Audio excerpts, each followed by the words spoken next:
and Tim Onlu goes over a tenth of a second fast.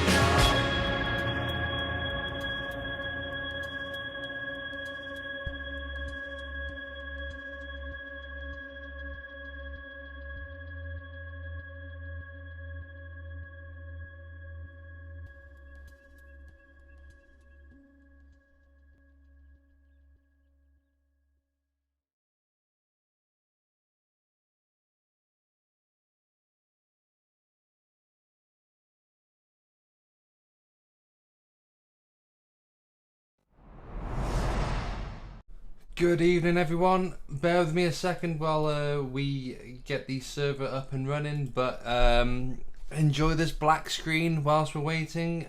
You're here watching the Formula Trout League Formula Beta Cup. We're racing at the I'd refer to it as the German Grand Prix, but I guess in my butchered German, the circuit is actually the Greifswald circuit. And it is one of our, well, I guess homebrew circuits. The first, hopefully more to come. So on board, we'll leave it Alex Cochran, who will give us a quick run of this short layout of the Greifswald circuit. So qualifying has just begun, and Alex Cochran is coming around the last couple of corners now, moving across the start finish straight, and tucking nicely out the right side here. Cautious of the path from the pit lane there.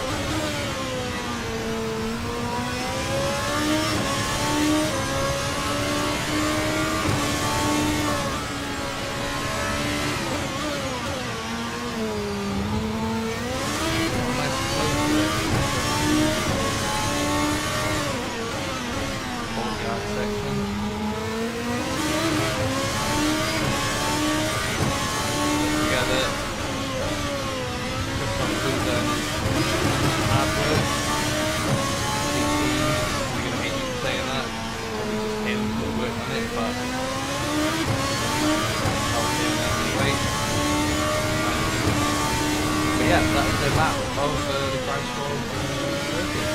And our first victim there, Alex managing to stay out of any hassle. Let's see the track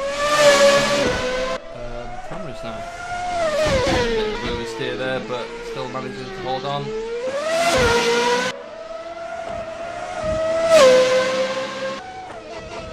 Now, I do apologise if every now and then you might hear a little slurp. It's because I'm eating some soup that I've just prepared. Some Halton's with pit box. And let's go on board with the mooring.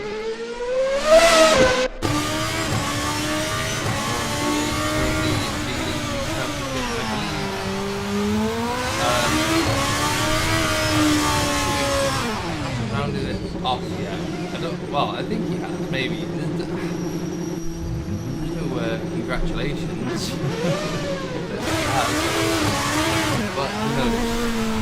We'll treat it like he has.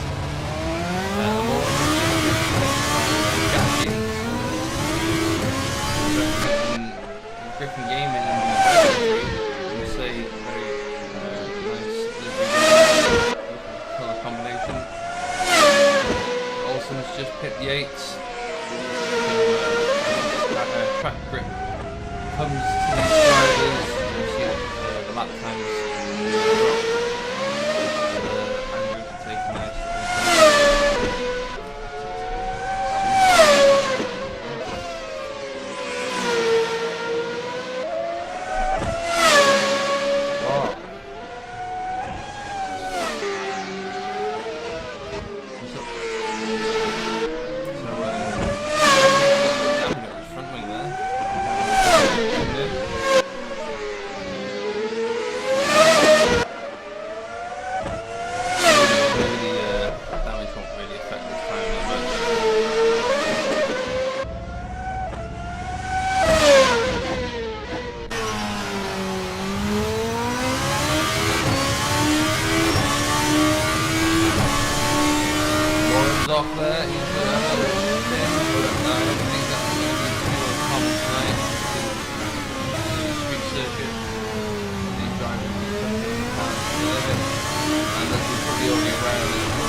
a handful. The basic 2008 GP2 series preceded Formula 2. And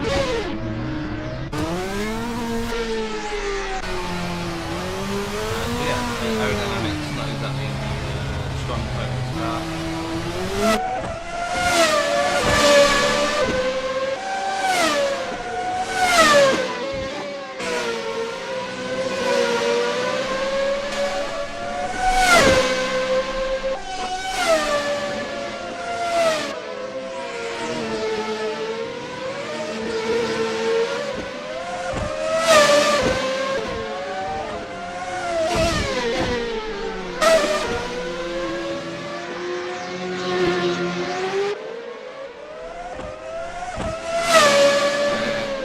Watching the stream, can you tell me if the audio is a bit weird or not? Are you hearing two instances of the stream?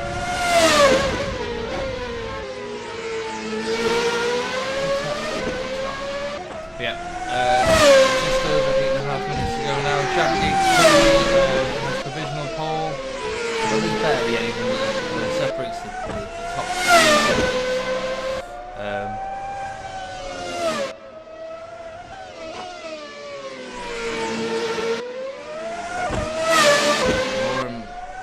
Normally on top of qualifying sessions, it's struggling to find the time.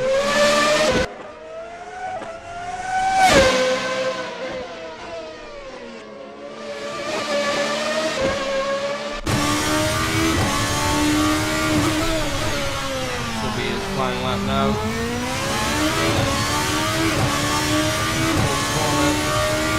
He'll put him on pole if he gets to the F2.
So more, still unable to improve. So it's Mr. Yates. Up on his time there. Got a bit deep into the courtyard section.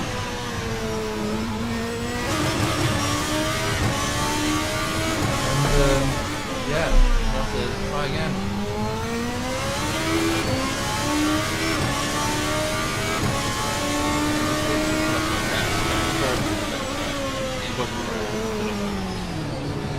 And Yates unsettled by the curb, goes straight to the wall. Oh, and Olsen's is off. Olsen's is off. Olsen's is off.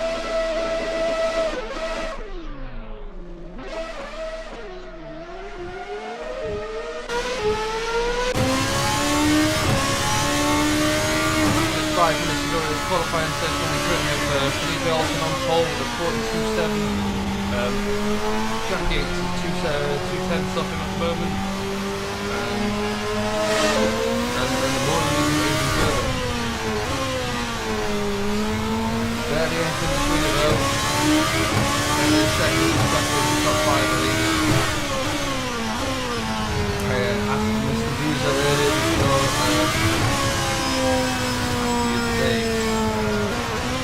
what would his opinion be if someone was to bet at his time, considering he made the track.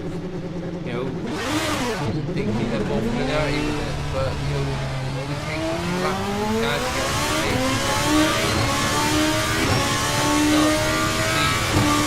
Also, Yates, more Cochran, running faster than Boozer. He said he'd be really humble whatsoever.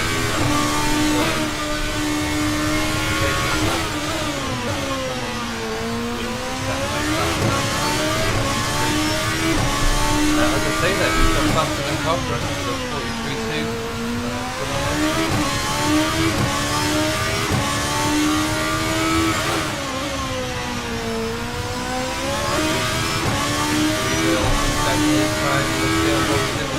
First corner, tucked it in.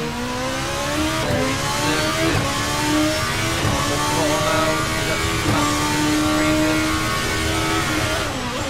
I know a lot of unsettling there.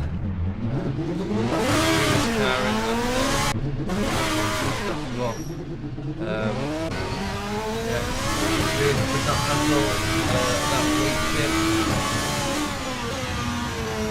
Yates looks like Olsen end up for the evening. Qualifying session. Find some time.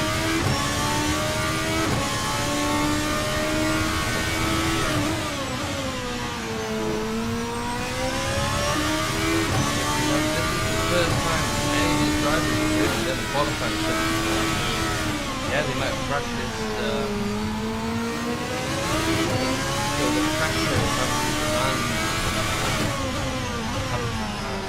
pressure and demand of having a lap down. It's got to take the time and it's really fast, just like in practice. As Yates takes liberties in that last corner, yeah, I think that lap won't count.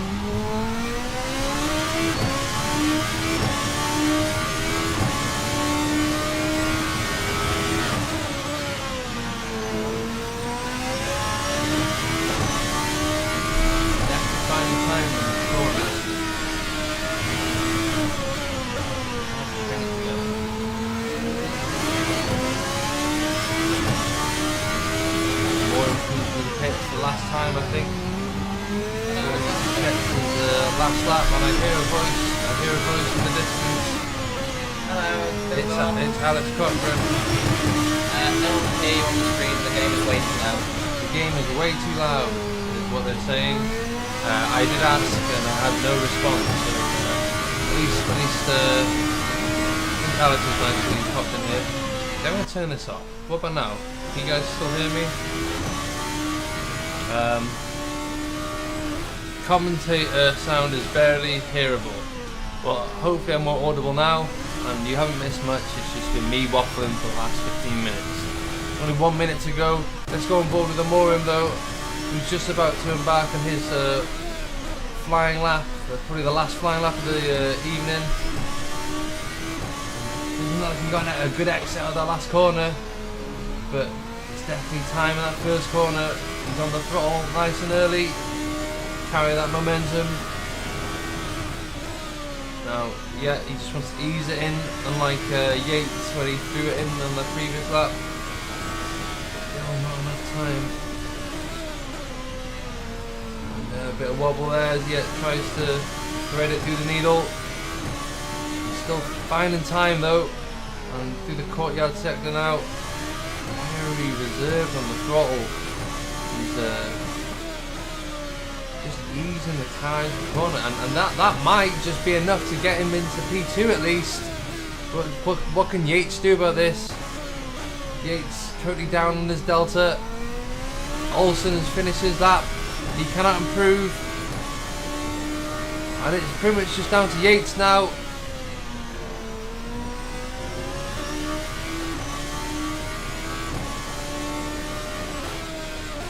Yates, he looks like he peaked earlier on in the session as he ran out of fuel.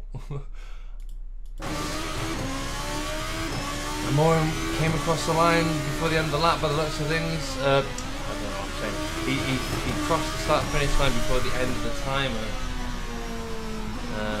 But unable to improve, will finish second. I'm sure he will be somewhat pleased with that, considering he was chasing that time throughout the whole session.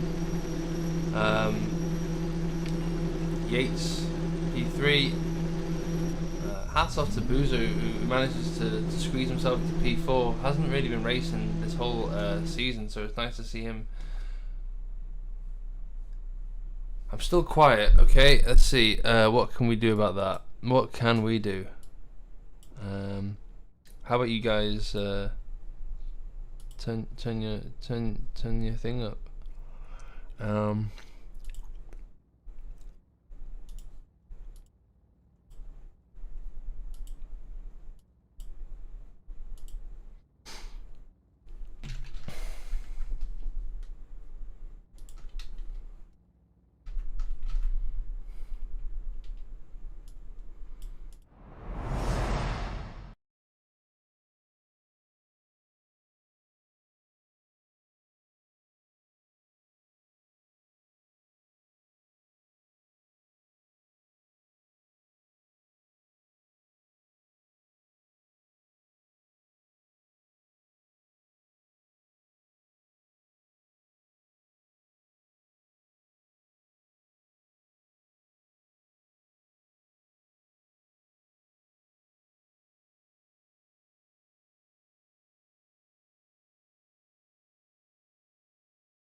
So apologies if you still can't hear me. I'm trying my best here, guys. Do tell me if you're still struggling to hear me.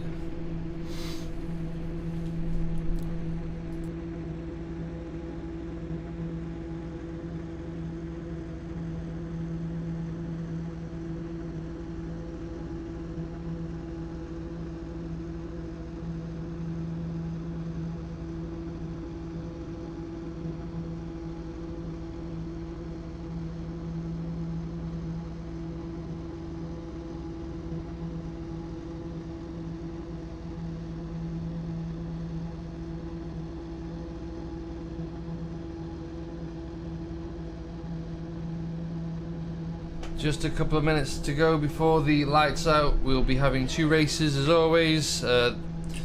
This is pretty much the last race of the season if you've just joined us.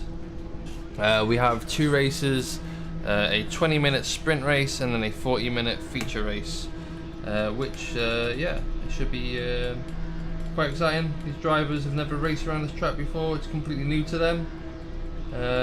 You know, Greifswald is a imaginary circuit. It's a real place in Germany, and it's a track that's been created by one of our admins and drivers, Christopher Boozer. So thank you very much for his efforts, and well, let's see how it goes, eh?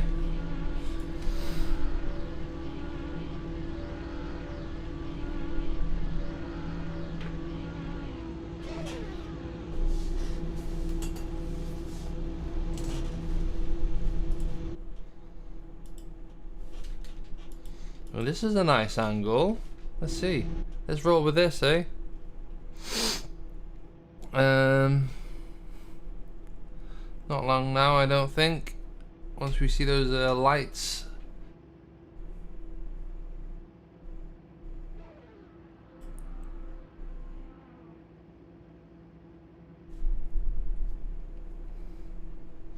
Very small grid tonight, unfortunately. You know, this is what sim racing is sometimes like. Sometimes you get a full 24 grid. Sometimes you get 6 cars. But fortunately enough, that's enough cars for us to go racing. Felipe Olsen on pole, his teammate Mr. Morim alongside him. 6 red lights, what can they do? It's a good start from Felipe, who has his teammate covered by the looks of things. And the order pretty much stays as it is. Looks like the Jack Yates car is ahead of DAC, but Alex Cochran manages to muscle his way forward. Oh, and Yates is off! Yates is off! I mean, like,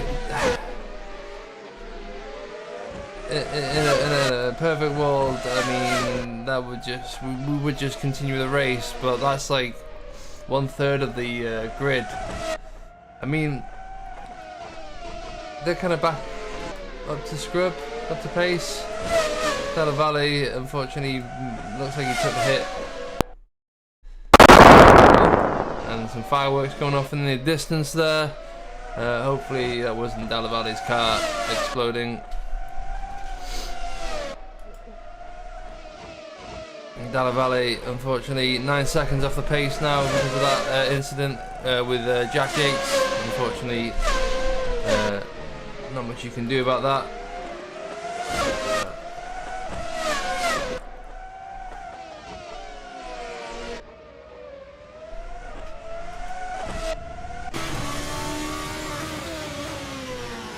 Ooh, and Morin goes in deep there. Does he leave himself open? I was going to say to set the ball to Alex Cochran, but Alex Cochran's a bit too far behind this time round.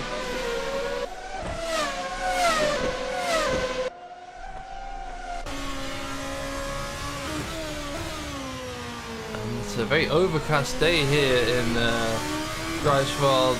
I've only known it to be sunny, so very gloomy clouds in the sky, but it doesn't deter from the racing here tonight.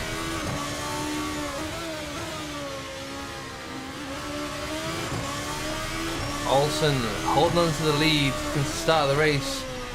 He's on good form by the looks of things. Let's see how long he can hold this up for. Cochran closing in on Amorim. Or is he? It looks like he might be slowing down. In fact, Boozer is a lot closer to Cochran. Unfortunately, he manages to bang the wall there, trying to get close to Cochran. And yeah, really kind of maybe feeling the effects of this car, realizing, Jesus, I've got to race another hour of this. This car does take a toll on you, and it really does separate the good drivers from the not so good drivers. More and closer to Olsen this time round.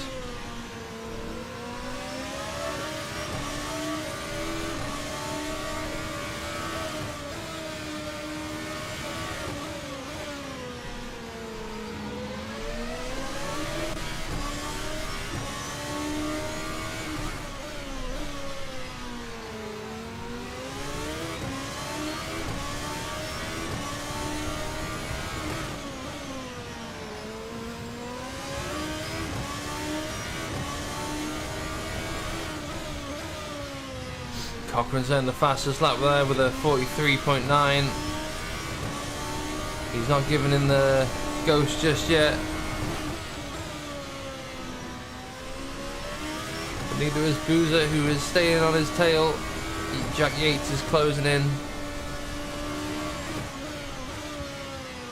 And I must admit, Dalla Valle has dropped off the pace even further, but still sticking with it, which is admirable.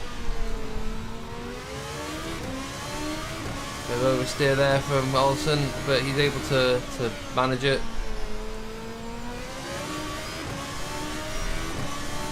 And just over 15.5 minutes to go here around the inaugural Greifswald circuit race, round 6 of the Formula Trout League Formula Beta Cup. A car provided to us by VRC.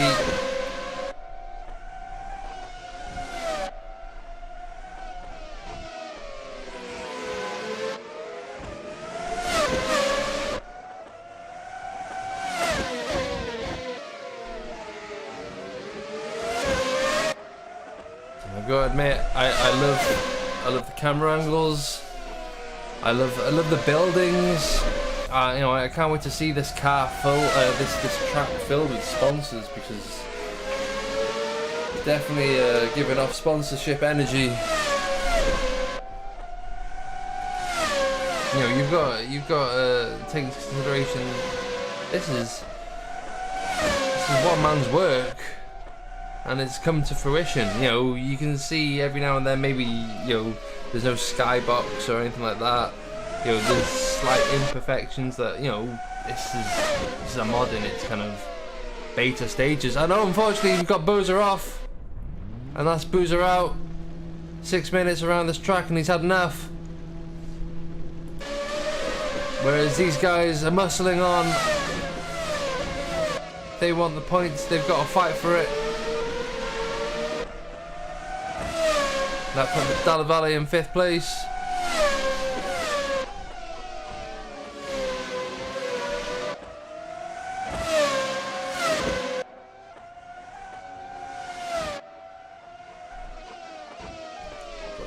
Felipe Olsen looks like he's building a bit of a gap now.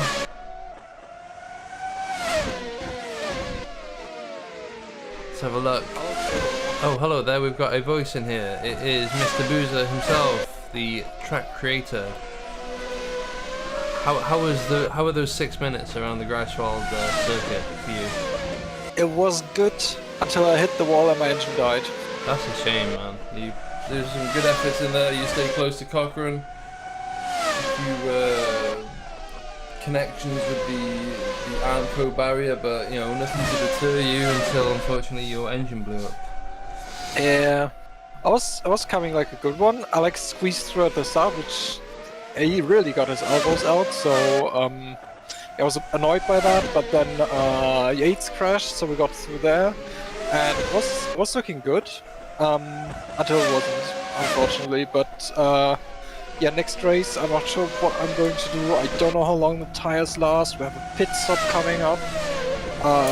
That's basically the only tool I have to overtake people, because this is just really 2 kilometer long Monaco. There's nothing really you can do. Yeah, it's all about just getting the lap times down and performing. Don't crash the car, basically. And it's easier said than done. But you've got to admit, Olsen is doing a terrific job, you know, considering he hasn't necessarily been leading this championship, but this is a championship drive right here. Definitely. I mean, we talked before the race, and Giovanni is basically running 0 wing. I'm not sure which downforce setup, but he's using 0 wing, so I'm not too sure, but apparently it works out for him. He definitely looks quick. Yeah, I mean, Amorim is pushing Olsen, you can tell, and you know, there's bouts of, like, you know, where Amorim eases off, but that's for like 1 lap while he recharges, I don't know, his mentality battery or what. But yeah, he's constantly pushing Olsen forward. And you know, I hope Olsen can handle this heat, because trust me, Olsen gives it just as much as he can take it. Yeah. You know, you've got to appreciate what these two have done for this series. watching these two throughout the championship has been pretty fun. Definitely. I'm actually surprised it's all that close because, I mean, it's a street circuit, so it's really how much you can trust the car, but the field is, well, pretty close. Like, Yates had damage. Gustavo struggled. I think he also crashed at the beginning. Yeah, that's nothing to do with him. That just got collected by Yates. Yeah, I saw that. I mean, Yates ran wide in front of me. I could see him slide, so I could just lift off and slip through on the inside. But yeah, it's just how the street track is. If you go off, you don't go in the gravel or on the grass. You have the barrier and the next car behind you. Well, tough luck. Half time, 10 minutes to go.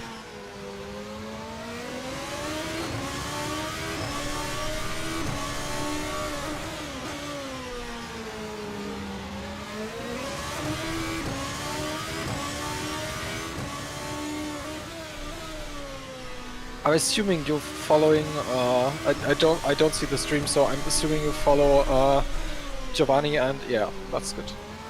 Yeah, so on board with Amorim at the moment, who's chasing down Olsen. And yeah, it's mainly just that and a bit of sightseeing. Why don't you walk us through this lap?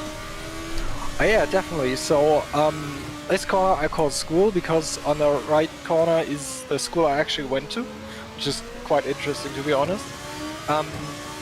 Up next we have the market hairpin on this layout, I guess. You'll really have to brake early and careful not to run over the curb on the exit. The last corner is a bit like the one before, but faster. Again, you don't want to really run the curb too high. First corner you can brake at 75 meters, go on the inside. You have to really wait for the throttle despite the corner being a little bit cambered. The next one is probably the most tricky corner because you have to really hit the apex and not run wide because the wall is coming back at you, as you just saw. And this one you have to lift off. I mean, you have the telemetry open, so you already noticed that, I guess. Yeah, the lap is so fast. I just noticed it's really hard talking. No, you did a really good job of it. You didn't, yeah, you pretty much give us a lap around the Greifswald short circuit. What's this corner? Is this corner called Castle by any chance? Because you got the castle next to you, or what? It's called Tower because it's just a tower. Yeah, okay. The next one is Crossroad because it's like probably the biggest crossroad in the city. Again, for this one, you kind of have to lift off and chug it in and then go on power again. But as you straighten the car up on the exit, you already have to brake again. So these two corners are really linked together, and it's a really, really good feeling when you get the two corners after each other hooked up correctly. It's really hard to do. When I was making the circuit, I was obviously thinking about, okay, what corners do you make? Where does the track go along in the city? I was worried that it's boring, but the corners are really not similar, not easy, but also not too hard. No, it's just I said before, it's got a nice flow to it. You know, they are big curbs, but you've just got to ride them properly. Yeah, the curbs are quite big, but it's intentional because on a permanent circuit you have the gravel, the grass, the runoff that is slippery, and here you just have a wall. So to give them a little bit security, obviously you have runoff areas, but the curb is meant to be like a natural punishment. You're not supposed to run the curbs at full throttle. They're supposed to be like a soft punishment that you can go over it, but you can't go flat or not completely flat. So you don't have, okay, the perfect lap and 1 centimeter over it, you're in the barriers. No, the curbs are supposed to be that separation. So okay, you run wide, you lose time, but you're not out of the race. more than So yeah, 2/10 faster than Olsen on that last lap, and you can tell he is literally all over his gearbox. Cochran going faster, so with a 43.8. Alex is some really good pace. Yeah, yeah. He just makes a few mistakes here and there. As you can see, he's 8 seconds off the pace. And yeah, I mean, this is the consistency of the guys ahead, really. They're just able to churn out 44s constantly.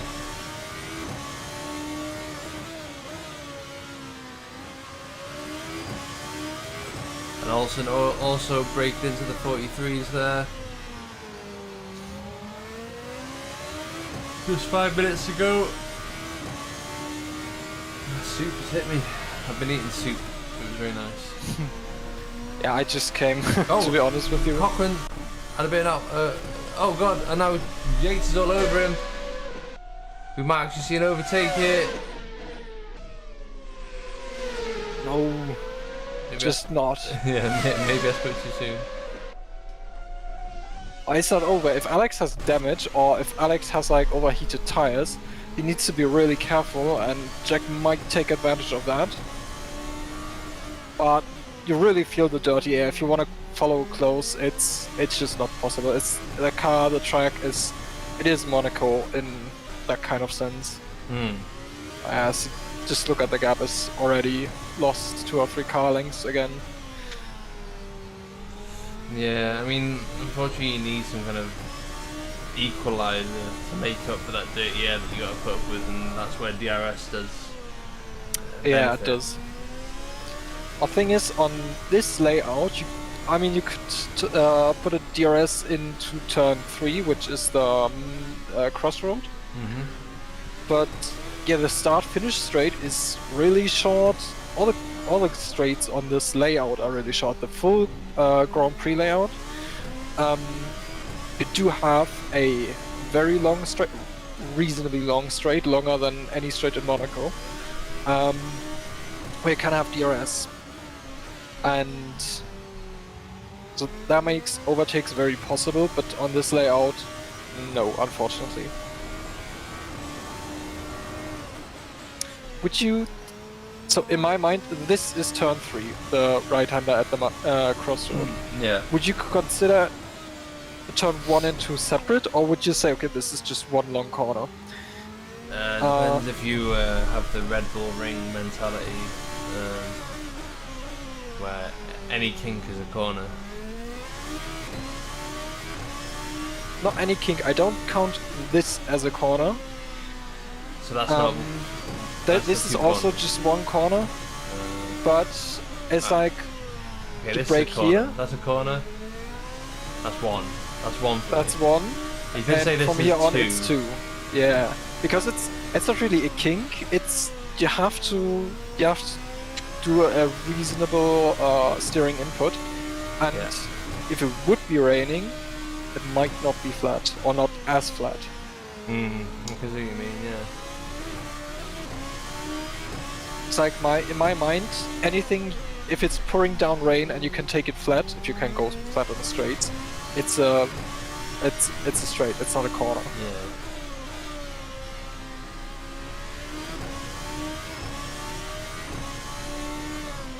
But yeah, how far away is Yates again? Yeah, 3/10. 3/10. Yeah, he should feel the dirty air.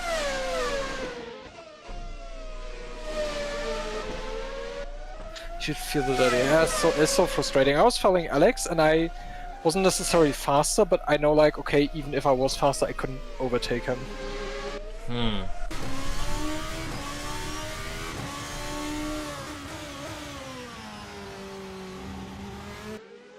Yeah, you really need the driver ahead to make a mistake. Yeah. And that's sometimes what it's like.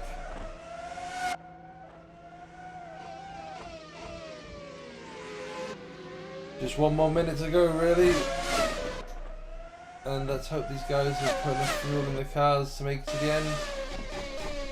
Which has happened. Oh yeah, we were talking about that for the race, and Alex said he put in 60-ish liters, while I think the majority had like 45 liters, so he should be very heavy. That's why I'm wondering why, or that's why I'm surprised that he has the fastest lap currently. Yeah.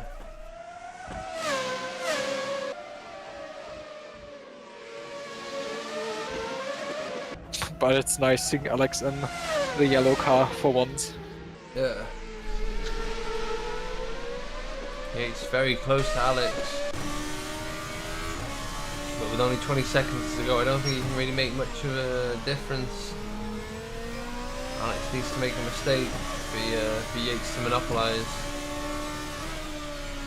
I think Alex knows he's safe unless he does. He just needs to not make a mistake, and then he's pretty safe. But then again, the curbs. I've seen another lap. The curbs are big and the curbs are slippery, so just hitting them wrong once can make the difference.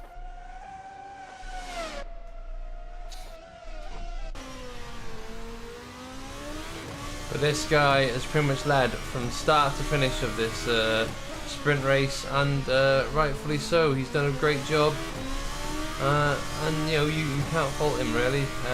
You know it's a tough track to overtake on, but you know to finish first you must finish, all that jazz. But congratulations to Olsen for getting it on pole and converting that into a win. I'm afraid I have to leave you now to prepare for the feature race. Yeah. I hope to talk to you after the race. Yeah. Let's see how that goes. But good luck with that. Thank you. Alrighty. And that was Christoph Boozer, who is one of the admins in the league, who has also provided us with this beautiful track.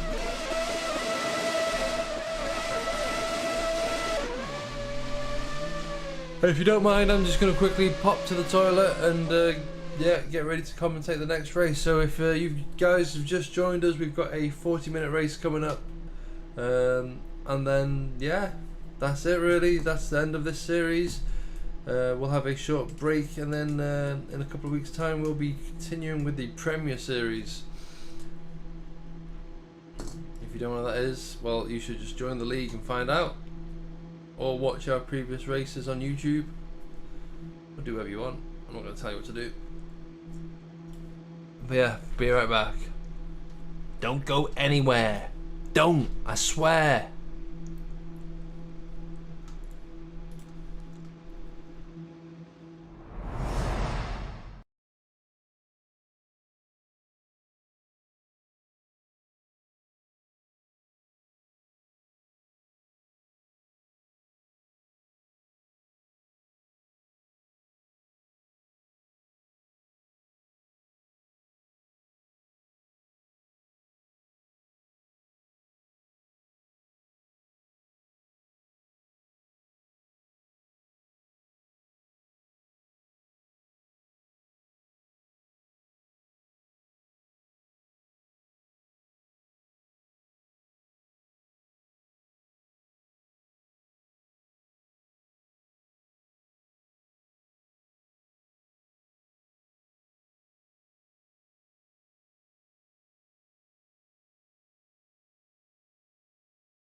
And we're back. It looks like the sun's come out as well, guys. You'll be happy to know. The sun's out. Oh! Sorry about that. Oh.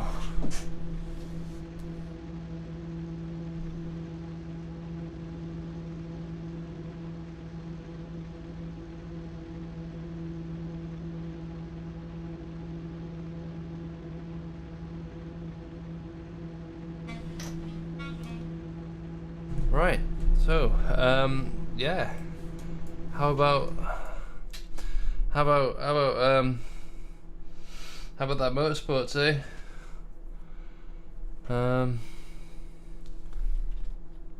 Not long to go now, guys. You know how it is. Go wait ages. Let's just appreciate the pit boxes, though. You know what I mean? Ignore this endless void.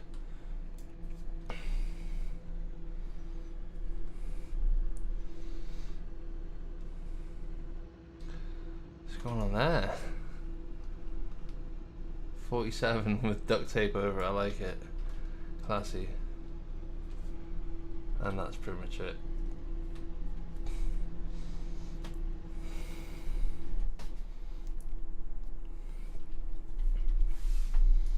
And there's the frickin' safety car nerd. Well, we never use until next season, right? Until the next Premier Series. Bring back the safety car.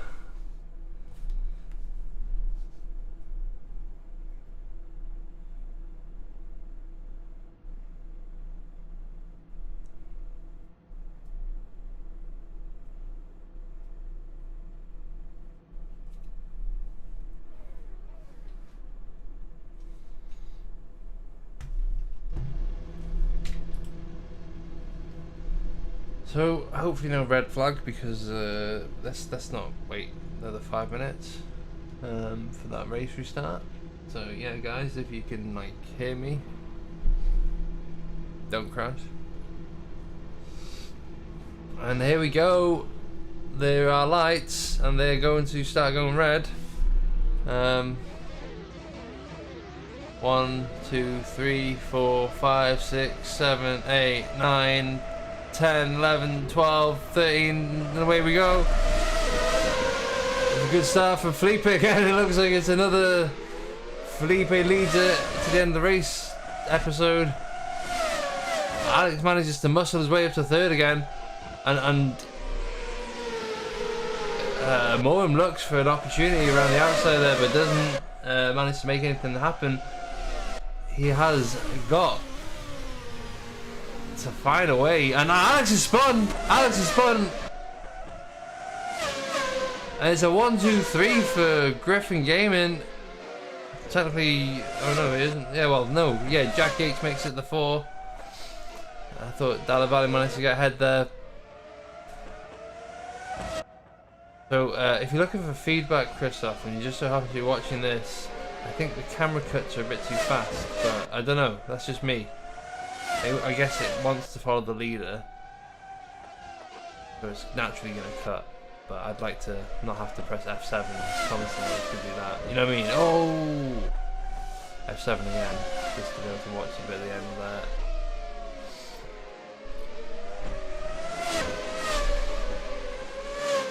Who's a bit cautious out of that corner there.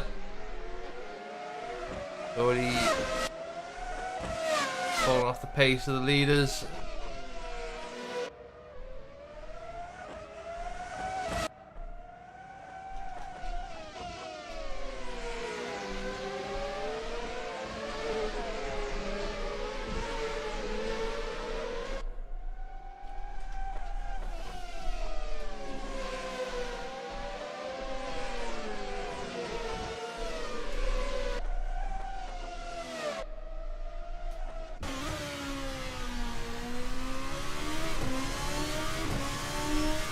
So here we go.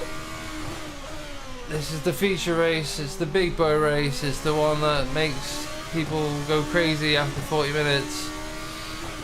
And we've just about nearly completed 2.5 minutes. Oh boy.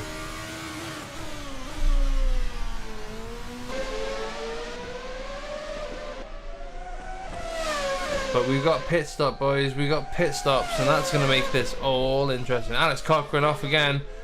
Did he have a bit of a argy-bargy moment with the Dalster, the Dalman, the Dalavalley? I don't know. I think I'm losing my mind already. Only 3 minutes in.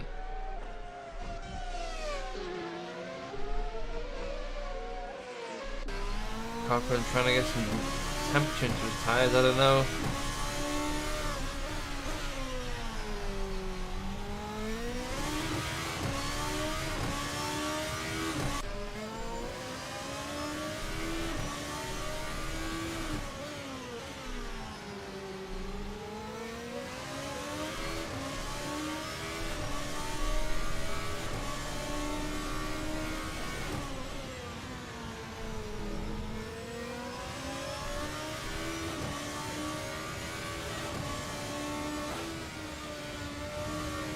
No, I predict that Yates is probably going to get... Oh, Dalavalley's off! Dalavalley's out! And there's only 5 contenders left with 35 plus 1 minute and 20 seconds to go. Great maths, bro. Great maths. We be mathing. Oh. There's a bad exit for Boza, and Yates might heap his way through.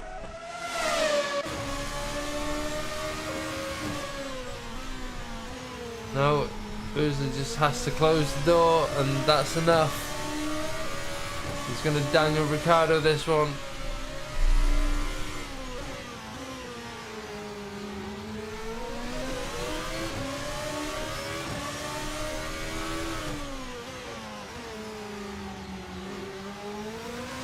Yates contemplating all opportunities at the moment, and there aren't many.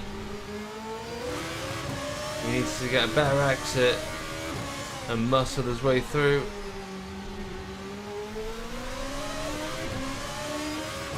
He's 2 tenths behind him, and it looks like this straight would be the best place to make the overtake.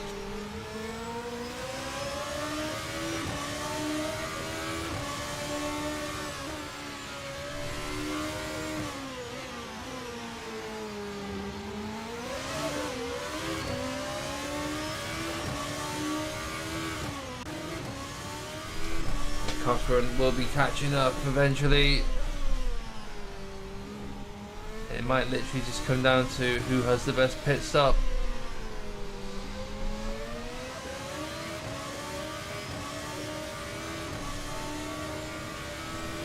Is screen black for anyone else too? If you've got a black screen, switch to YouTube. Just Twitch it, you know, just Twitch, doing Twitch things. I think we need to look at that. We will look into that. We will look into that, guys. We will have guys looking into that. In the meantime, check out YouTube. Yeah, there ain't many overtakes happening. So do you remember it was hard for overtakes to happen in this car in the first place?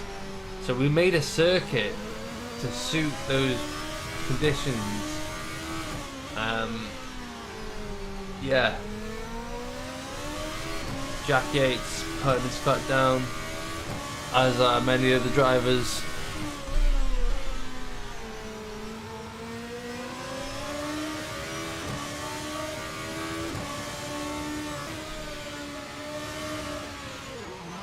Jack finding some extra track there, but a bit too much maybe. He saw something though. He saw something the other drivers didn't see. At least had a bit of an edge, but then saw a wall. And again, getting a bit too close, trying to find a few tenths here and there.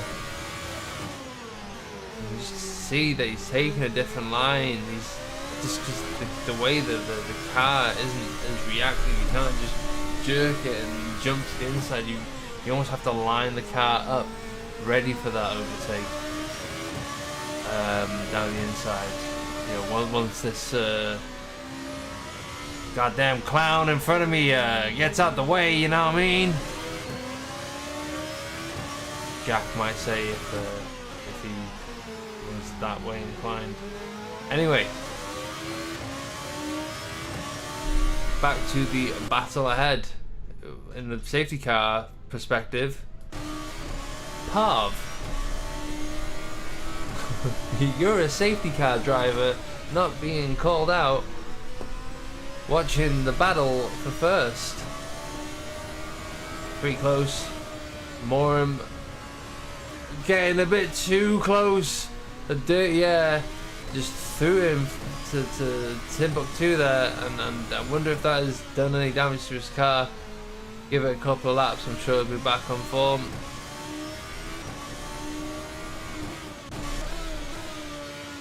It looks like a bit of damage there, but I don't know how that works with the car.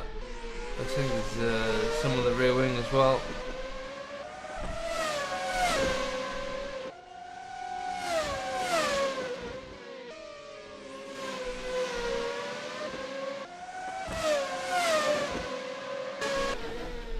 But it will be a war of attrition, and normally the undercut is why am I like this? Normally the undercut is pretty strong with this car. I wonder if that will play true here. Alex Cochran, did he pit, or did he make a massive mistake? He most likely pitted, because 17 seconds is a significant gap to what it was before. I'm pretty sure it wasn't 17. And Amorim is pitted as well, so it looks like pitting that is happening. Oh, we didn't get out in time though. That's a really crap camera.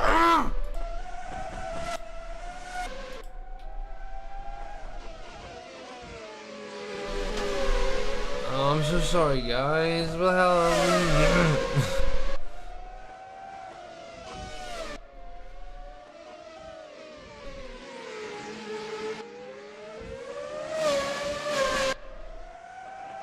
Well, that was fun to watch for a split second.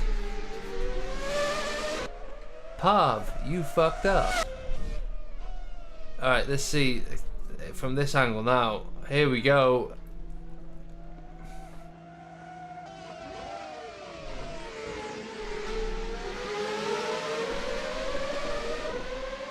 Oh, and he's made a mistake! Olsen went into the wall there! Got on the throttle too early and Amorim's ahead! Oh no, this is not good.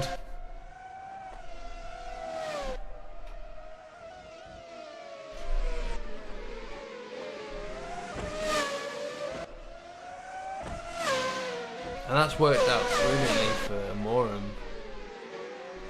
Alex Cochran is just in no man's land though with his pit stop. I don't know, I want to say he pitted, but now I just think he just, I don't know, he took a little break.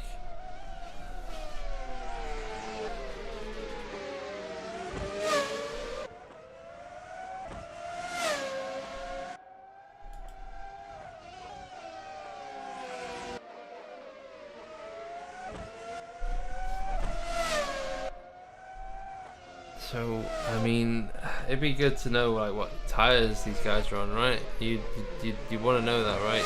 I would want to know that. Oh, don't press that button. Don't do whatever that did. What was that? I've forgotten what it is. Compact. There we go. Okay. Pit stops. Alex Cochran 1. Here we go. And Olsen up 1. Because Yates is pitted, that's why.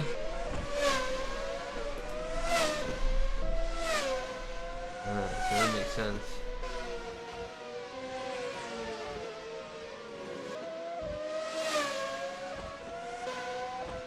Everyone's on the soft. Well, except Boozer, who hasn't pitted yet. Well, he's on the soft, but he probably won't be on the second stint. Who knows? I don't know. Who knows, bro?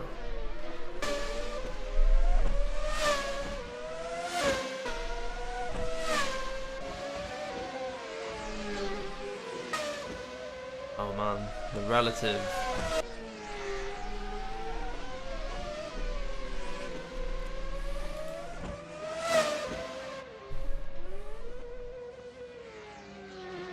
That's a good pit from Boozer. It's a good pit. nice and clean, ahead of his rivals. That's really good pit. The overcuts worked out perfectly for him.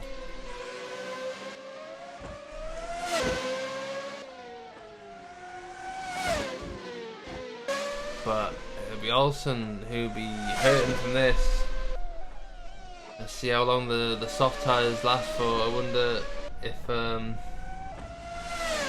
they do have a cliff and it'll be a 2-stop, but I doubt it. I think that was our fun, guys. I think you know, I'm going to pack up and go home. Yeah, no battles happening either. So I'm gonna just take a quick nap if that's okay, guys. You know, don't mind me. You know, whatever.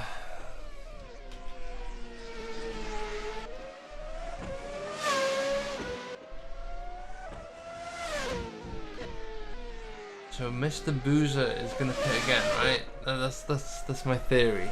He has to. He can't. They're all pitting again. They've all got to pit again. It's a 2-stopper, right? Why is that relative gap so big? I like it though.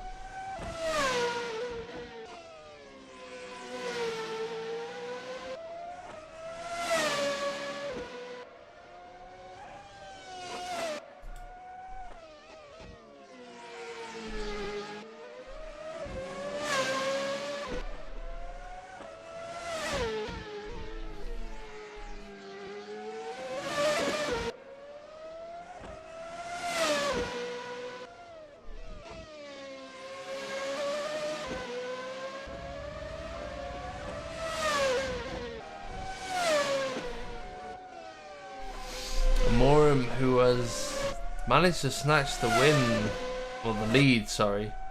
Jumping ahead of myself there. But Morim, who has, yeah, managed to snatch the lead and is now, wow, what's happened there? Olsen's back in it. What's happened here? Olsen will now have to experience what it was like to be a Morim during the sprint race.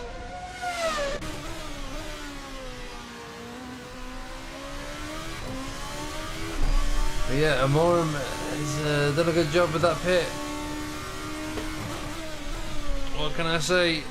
Nothing much, because you know, I've not got many thoughts going on in my head.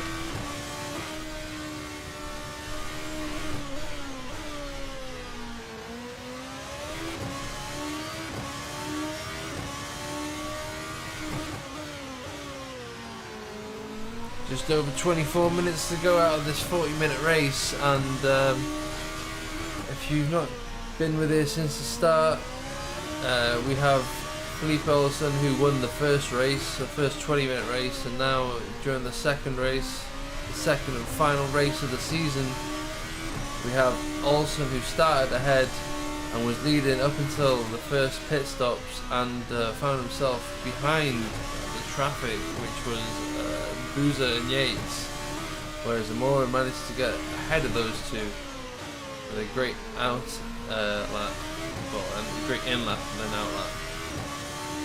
Alex Cochran, who had the edge, managed to jump up to third, made a brutal mistake and found himself at the back of the grid, originally behind Dalla Valle, who unfortunately exploded and is no longer with us.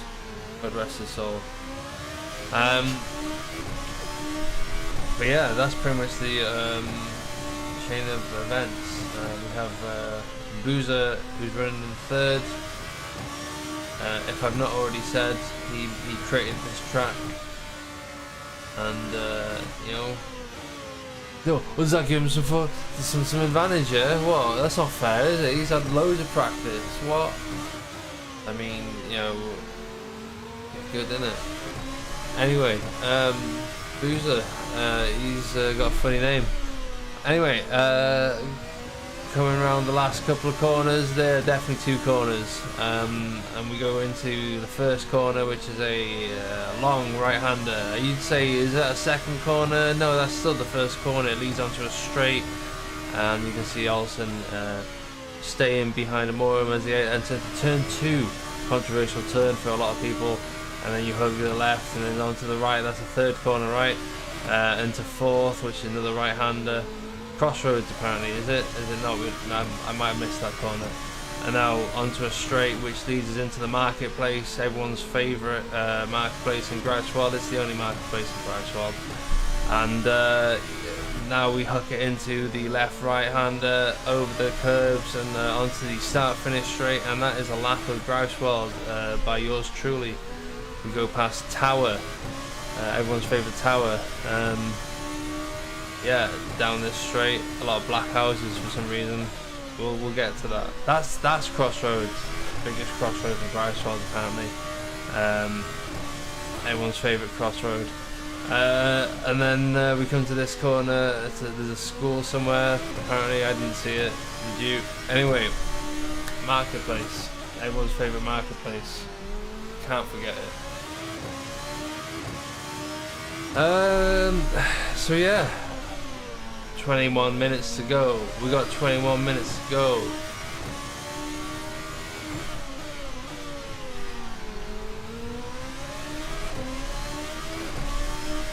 And if you want to commentate next season, please submit a curricular, a CV, and do that.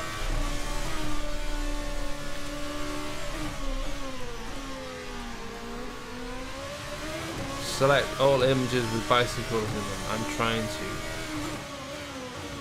Why are there so many pictures of bicycles?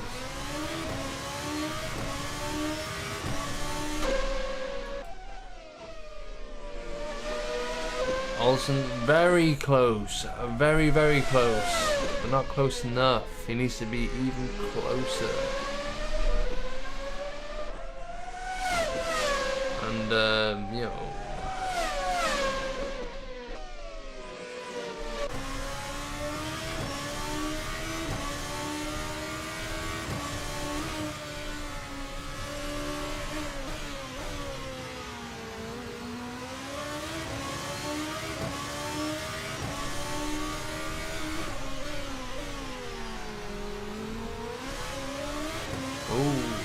Looks like both drivers made a mistake there, but I could be mistaken myself.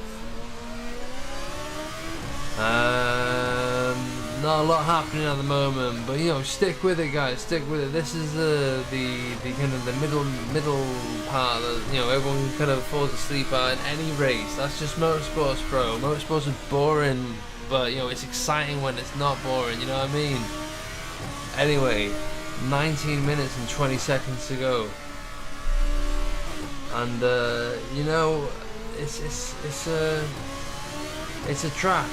It's a track with cars going around it, and there's nothing more to say. The Delta made a bit of a boo-boo there. We'll ignore it for now. We'll ignore it. We'll run with it. We'll run with it. It doesn't matter.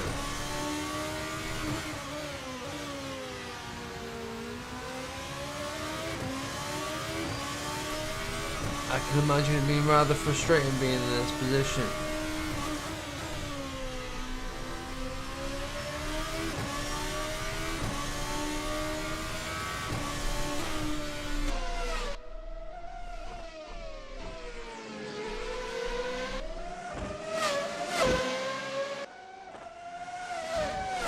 Top 10 anime moments before disaster. Yeah, combine 2 of them, bro.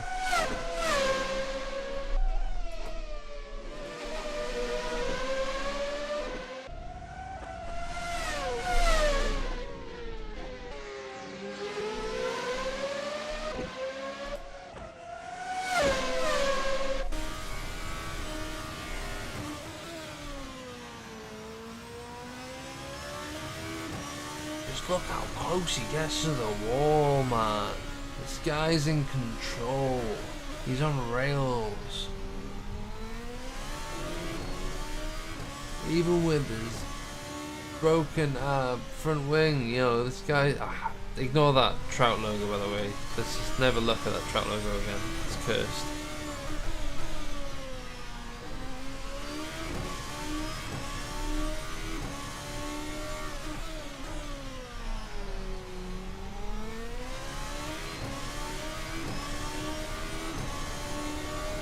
What are your thoughts, guys? Are we gonna get another pit? In the meantime, I'm going to go to the shop. Does anyone want anything?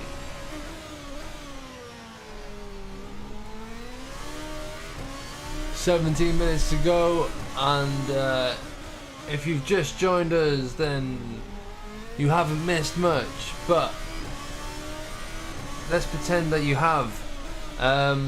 Amorim stole the lead from Olsen, which was quite exciting, but I didn't really catch it on stream because I'm a big doo-doo head.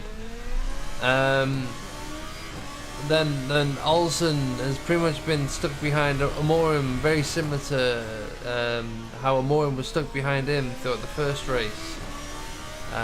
Alex Cochran at the back of the grid and not really making a dent on anyone's race at the moment. Such is the nature of this circuit. And I believe I'm getting the vibe that the soft might last to the end of the race, and I'm worried that might be the case. So, you know, maybe it's time to turn the sprinklers on. And you can just about see Boozer in the distance, who looks to be getting up to pace with those tyres.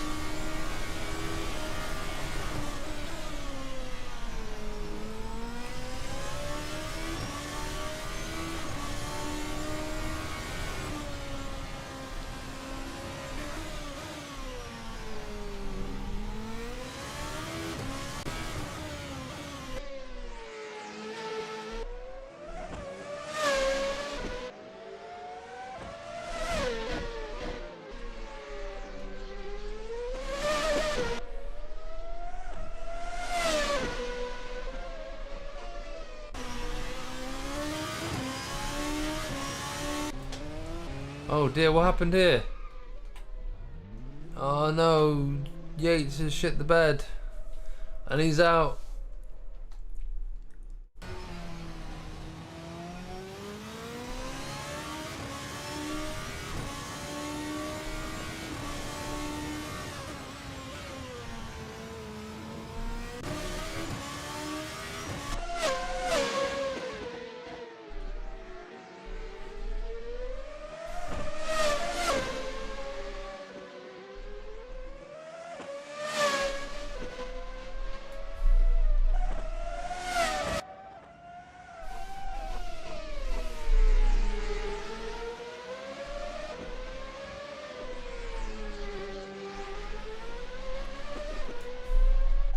Brilliant camera work there.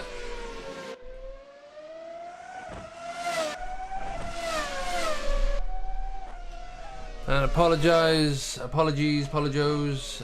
if I've got nothing to say, because I'm just admiring the spectacle that is, you know, the battle for first between these two, who have been keeping one another honest.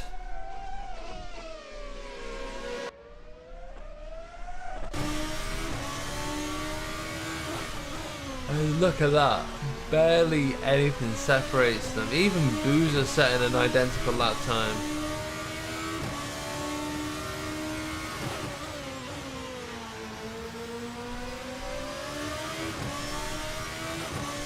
It won't be long before the Seaman does catch up. I think he can smell it as well. And I wonder if three-way will, I don't know, add a new dynamic? Huh?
just about see the Boozer in the distance there. Only 3/10 off.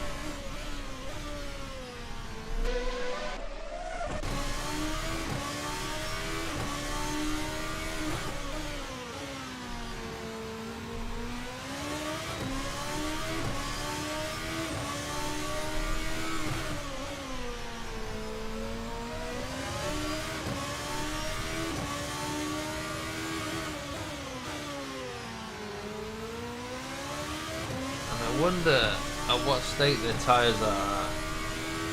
I mean, I know it's only been, what, 10 minutes or so since they pitted.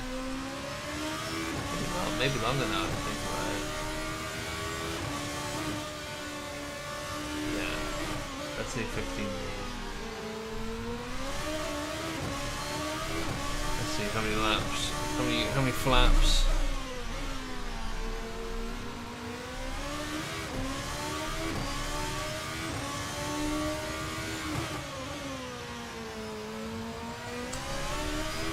Let's presume this is accurate.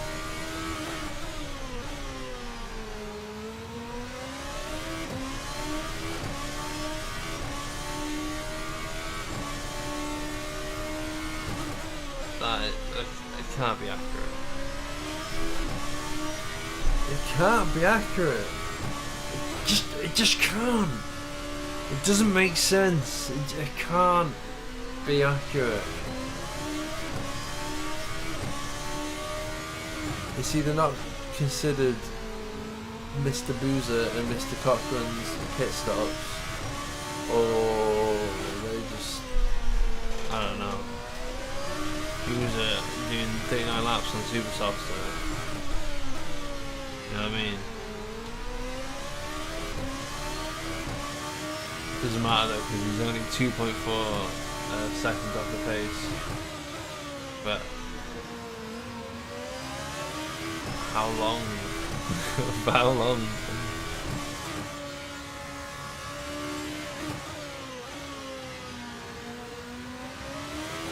His tyres are going to drop off surely.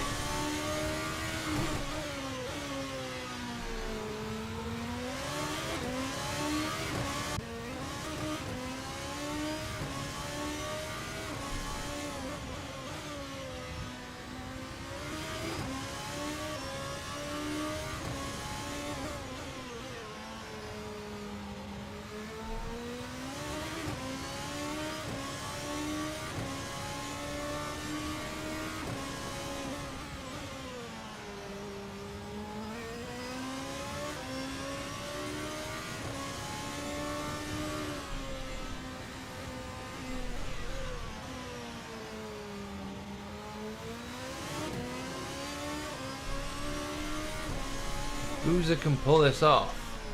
If he can even manage third, hats off to him. Because that's ridiculous.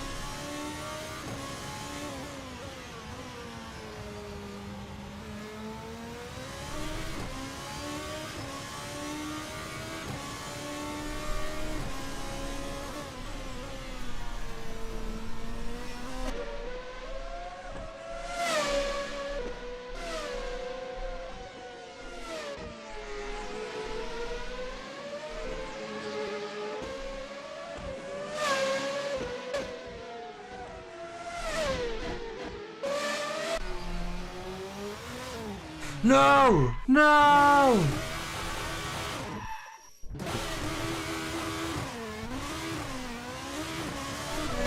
No!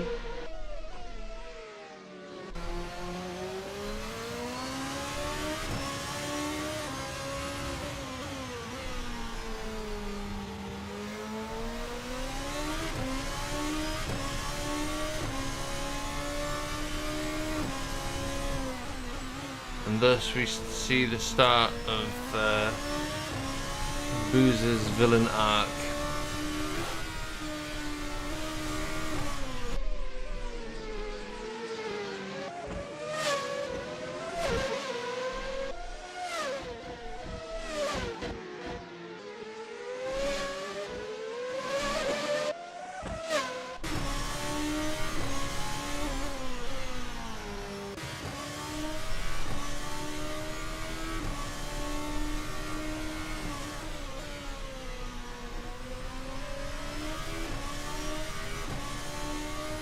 And it doesn't look like anyone's going to pit again.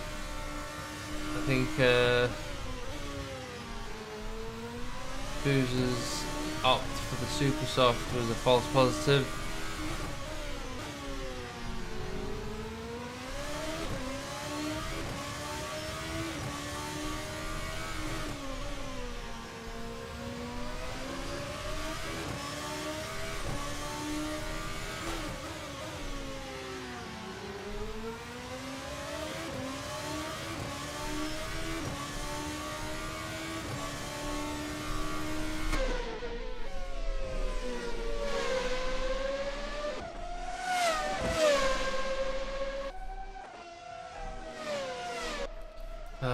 If only it was a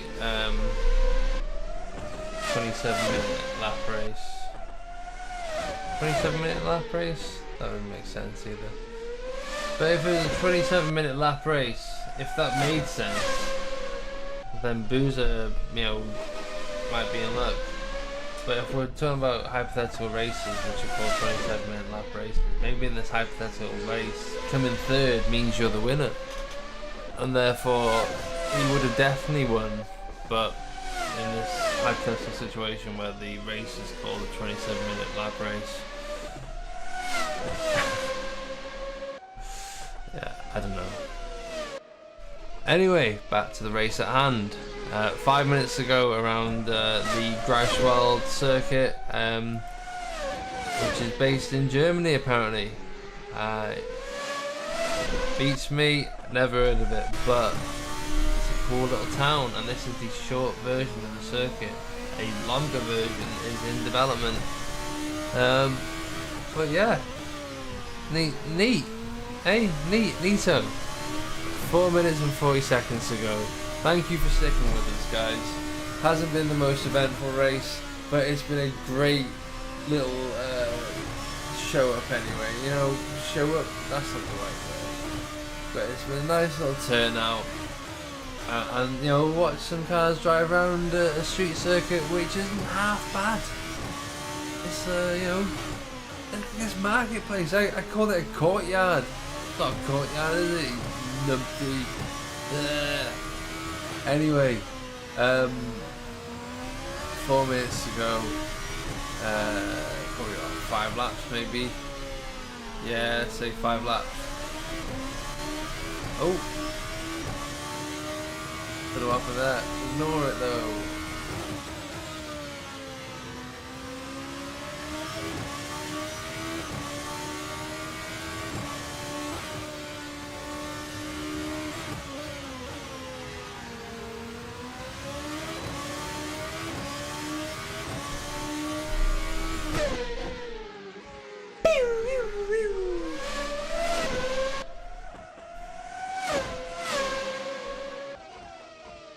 But yeah, if you've just joined us, you've pretty much missed out on a season. These guys have been racing for 6 different rounds, and within those rounds there's been 2 races, a sprint race and a feature race. And it looks like Amorim is pretty much the champion. Good on him. Olsen, runner-up, unlucky, put in a good fight though.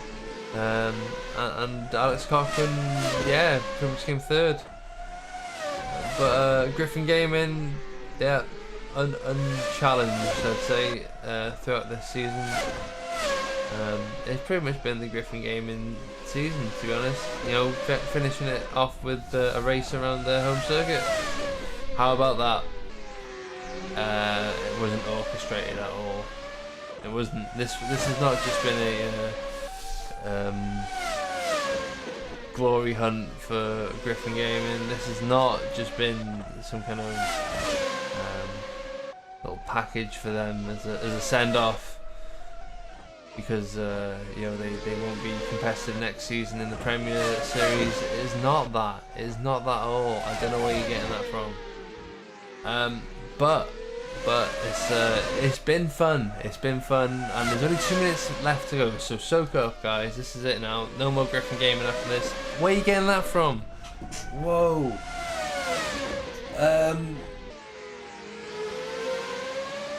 Whoa. Anyway, it's Formula Trout. This is a Formula Trout production. It's been good. It's been good, guys.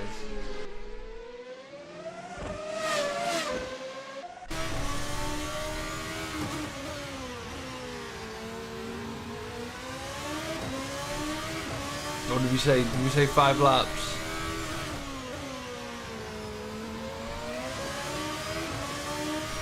Told you.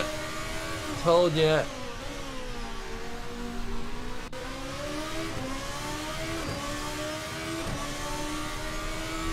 Oh, maybe more.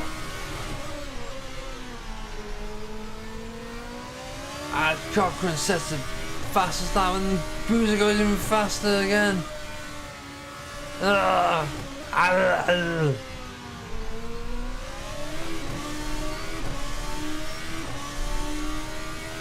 If he's gonna get anything, he's gonna get the fastest lap. That's what he's saying.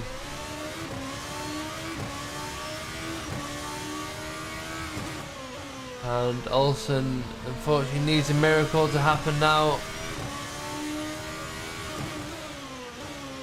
Otherwise, he is gonna have to start off a second, which pretty much happened as soon as that pit stop.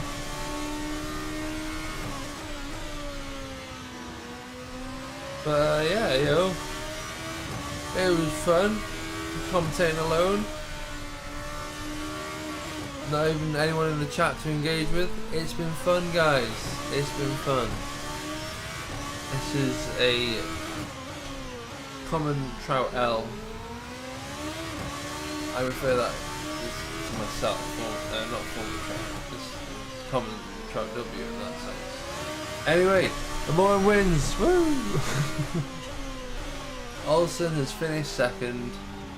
Alex Cochrane eventually comes round the line at some point. Well done, Alex. Kiss there. Oh shit.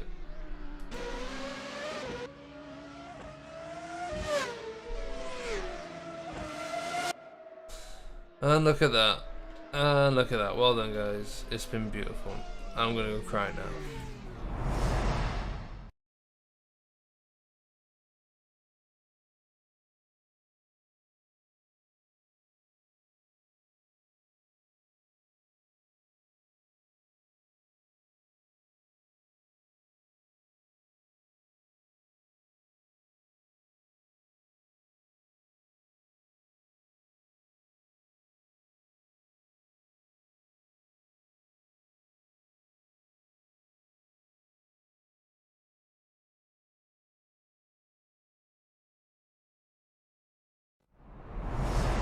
Felipe Olsen, congratulations on the win, the first win. Unfortunately, you didn't quite turn it into a 2 for 2.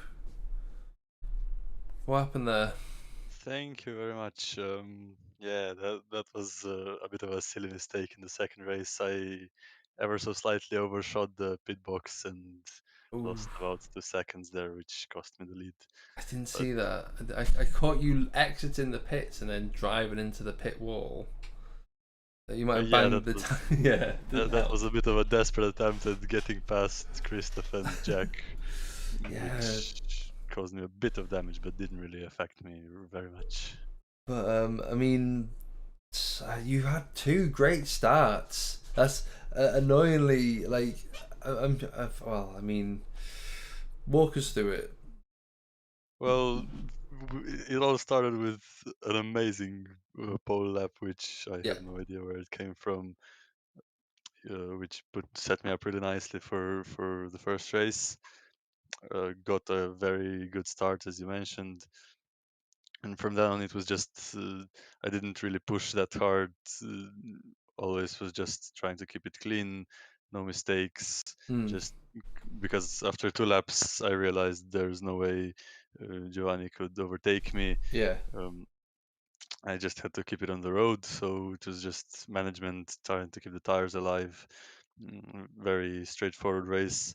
Was quite a lot of pressure from behind, but it was not as bad as uh, like Silverstone, for example, where overtaking was a bit easier. Yeah, I mean, we've literally just got our own Monaco, basically miniature Monaco. Yeah, this track is really, it's awesome, but it's impossible for overtaking. I think the full layout will be a bit better with the long straight, but yeah, this short version is overtaking is a no-go, but it's an amazing track. It's really fun. I've really enjoyed preparing for the race and racing. Even in the second race when I was stuck behind Giovanni, I had a lot of fun just trying to keep the pressure on, not fall too far back in case he makes a mistake. It was really enjoyable. Yeah, I mean, and you're and all over also him. You're all over him all race. So for fair yeah, dues. I think it was a bit of a repetition of the first race where once he got ahead, he was just managing. I think he'll tell you himself, but I assume he was just managing because I think he had about half a second of pace in him, judging from the first race. But yeah, it was enjoyable. A bit frustrated with my mistake, with the obviously stupid mistake in the pits, but a nice 1-2 at Griffin's home track, so not gonna complain about that. Yeah, yeah. Congratulations, nonetheless. You put on a great show. That pole lap was something you couldn't even. Not only could no one else beat it, but not even you could beat it. So, congratulations on that pole lap. And yeah, yeah. Let's see. Give it a few weeks, and we'll be back in the Premier Series, right? Yep, definitely. Thank you very much, and see you in the premiere. Yeah, nice one. That was Felipe Olsen. Let's get our race winner in here, though. Giovanni, what an evening, eh? I mean, a lot of laps around a very tight circuit. Yeah, that was a ton of fun. This is a great track. Why don't you walk us through the frustration of being stuck behind someone and then, I guess, being able to get past them in a pit stop in the next race? Yeah, there's not a whole lot you can do other than just stay as close as you can and hope that they make a mistake or something. Mm. But I'm not sure what happened to Felipe and if something happened on his pit stop, but came out right in between Christoph and Jack, which is kind of funny. Yeah. And Christoph let me by. Yeah, He was nice enough to let me by. it worked out really nicely in that sense. But yeah, it was real tight because I guess, I mean, you've got no one telling you when to pit. You've just kind of got to go on your feeling and hope you don't end up in traffic. And it literally did come to that. Yeah, exactly. I just kind of went whenever it got after about like 10 minutes. Yeah. Like, all right, might as well. I kind of undercut him. So Yeah, fair dues. I mean, talk us through quali because you struggled throughout quali to even just get into the second position. yeah, I don't know what was going on. I got like one lap. My first lap was pretty decent. Mm. And then after that, I just couldn't really put it together too well. I was making a lot of little mistakes. But then I got into the 42s right at the end, or 42.8, which is my personal best. So barely pulled it out, at least for second. I didn't personally congratulate you, but well done on winning the championship, basically. And I know, it's not exactly a massive turnout, but at the end of the day, you put in the hours, you put in the effort, and it's I just wish I could like give you something for it. But in our in our sense, in everyone in the community, that consider yourself a legend in that sense. So thank you very much putting on a show for us. Oh, thank you. Yeah, I've felt really good with this car. I was able to just kind of understand it really well. Yeah, that's it. That's it. Some people, just take to a car and that's it. But yeah, Premier Series coming around the corner. You looking forward to it?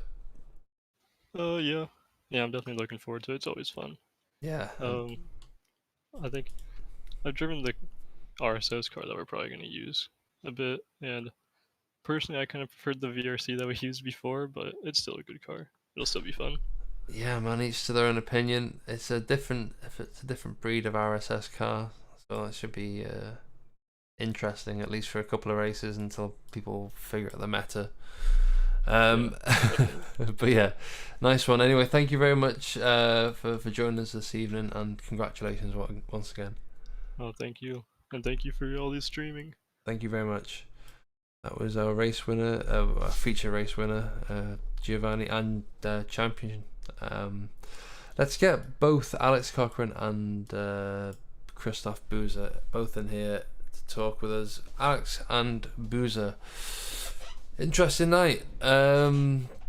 Boozer, you unfortunately didn't get to the end of the sprint race, but you put on a great show for us in the feature race. Talk us through it. Yeah, so the key point was starting on the softs instead of the supers, which I thought I could undercut Gustavo because the supers last like forever. And then I got lucky in the start with Jack, Alex, and Gustavo behind me, and I could just keep them behind, make them lose time. They pitted early for their softs, and I pitted the lap after, at least Jack, and came out ahead on the supers, and there I was just pulling away. And even Felipe and Giovanni at the front were like 10 seconds up the road. I was catching them like 2 or 3 tenths a lap on average, and was going good. And then the lap time stagnated. I was matching them, and also Alex and Jack behind me. Jack had the crash, and then I made the mistake of just a touch to the throttle on the curb, and I guess you saw what happened, or maybe you didn't. Yes, we were there. Yeah, I spun, and Alex was just like a car length or two in front of me. I was like, no. Yeah. Then I pitted for the fastest lap, and I guess I pitted too early because Alex covered me on that. So everything to lose, and so I did. But on the other hand, I started from 7th, so getting 4th is not that bad, I guess. There's 6 cars driving, so 6th, sorry. But yeah, I mean, you were my star driver up until that point. The fact that you managed to pit and be 12 seconds behind or something like that, and claw your way back to just 2 seconds off the pace of P2.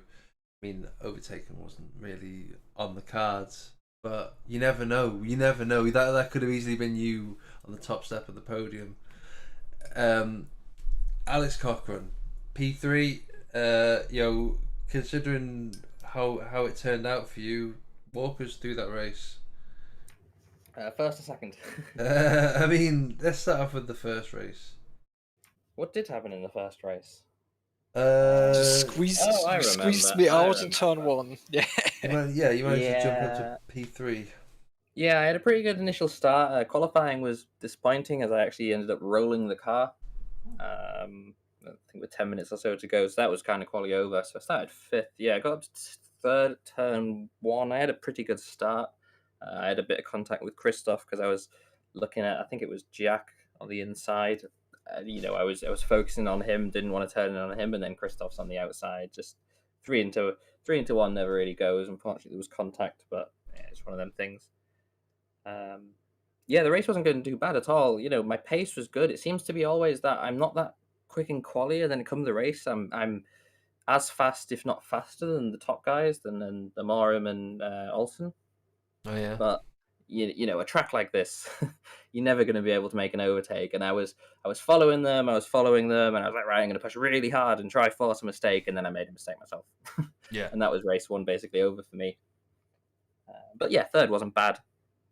Race 2 was a lot more eventful from my side. You probably caught it on the stream. Christoph deployed his portable homing missile, the name of Jack, who crashed into me. I think it was turn 5, turn 6 after the S, put me down to last, which was quite frustrating because I felt in quite a strong position that race, especially to maybe try the undercut in the pit stops to go for the lead. But yeah, that put me to last, as I kind of had to fight my way up after that. Got past Gustavo, was a bit messy. I think there was a bit of contact. Unfortunately, he got round. I think he was a little wide. Turn one, it's very tight on exits. You have to get the car turned in. If you don't, you're going to go into the wall. Car on the inside is obviously can only turn in so much, so it's just one of them things. But then I was running. Oh no, I actually overtook Jack as well. I don't know if you caught that on the stream. Yeah, what happened there? I don't know. He defended the inside and just left the outside open. So I managed to get alongside for the Market Square corner, and then he pushed me a little wide onto the curb. I feel like I was entitled to the room. I was alongside throughout the corner. He kind of pinched me on the exits. We had a bit of contact, and then he just seemed to pull off. I don't know if the contact broke his car, destroyed his engine, or something weird like that. But yeah, we came together, and then he just pulled off. So, and from my perspective, it was fourth. Then I was going to finish fourth no matter what, basically. And then, as Christoph said, he made his mistake, and I ended up getting in front of Christoph. We had a little fun battle for fastest lap at the end, both pitting, both setting very, very close lap times within a tenth of each other. I think I just managed to get it, which I was quite happy with. But yeah, it was a fun race, and the track is good fun to drive. So yeah. Well, how about that?